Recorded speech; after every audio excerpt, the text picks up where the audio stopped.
So, Adem, when you see these detentions again happening, give us a sense of why. Why are they detaining drivers bringing aid? And is it happening along ethnic lines, as has been alleged by some? Thank you very much. A quick one, I think, in terms of when you put in the background, you said the war started when the prime minister launched an offensive. The war actually started when the TPLF forces attacked the northern command of the military, the national military.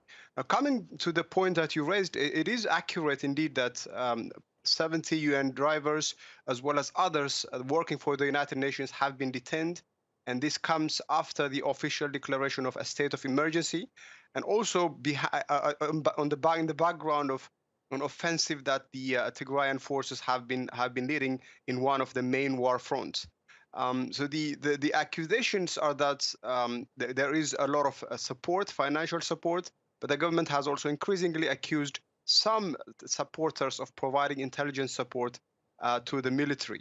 Now, within the entire context, it's also clear that the Ethiopian government has engaged in a mass detention of particularly Tigrayans. According to a recent report of the Ethiopian Human Rights Commission, the government may be responsible for indiscriminate detention of individuals. So there may be reasons for the detention of some supporters, but the extent and the scope of the detentions are a grave concern. And also just access to medical supplies. The UN has said that there hasn't been a big shipment of aid getting to people there for the last 4 months because of these disruptions to trucks going in or out. This is really egregious. Who is responsible for this? Is it the government blocking aid, or is it the TPLF blocking access? So 2 points. The first is that the fact is that indeed there is significant problems, humanitarian problems, and needed supplies, humanitarian supplies, including medication, are not arriving. So that's the first one. In terms of blame, it's a combination. Yeah. First, obviously, the national government has prioritized the military confrontation. So as part of the military tactics, there has to be restrictions in terms of what goes in and what goes out. That obviously creates disruptions.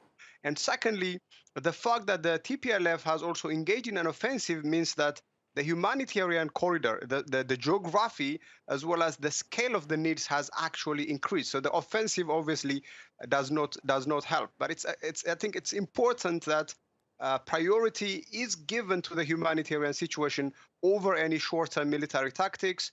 And it's also important that the TPLF should refrain from expanding the geography of the humanitarian crisis. Yeah, and I'm glad that in the beginning you raised a point over how exactly this civil war started. And when you look at, say, social media and how Twitter, for example, is on fire over the debate on this, as well as there's been a lot of criticism of how the press in various parts of the world has portrayed this conflict. And I think for many who don't know the ins and outs of Ethiopian politics, it's very tough to know who to see as the aggressor here, who to see as the bad guy. What would you say? Is it fair to say that there is bad behavior on all sides here? Or is the country split on support of what is going on? Well, I think in terms of the international media coverage, obviously in Ethiopia, there's a lot of consternation at what they consider is absolutely incomplete reporting. So sometimes some facts may make sense, but without actually considering the broader context.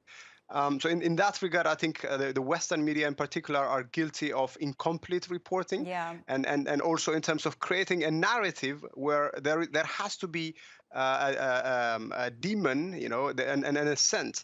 But what we know is that the war has been very brutal.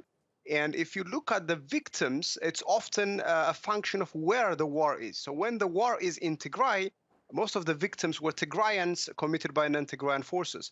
And since the war has moved out of Tigray since June this year, the victims are actually non-Tigrayans.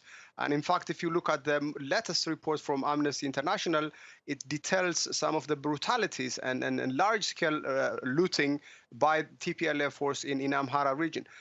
So there are no angels in this conflict. Yeah. And it's also because of the social media, because of the war of words, the sense of injustice and the sense of revenge is extremely high as well. So I think most of the war, unfortunately, is a state of mind.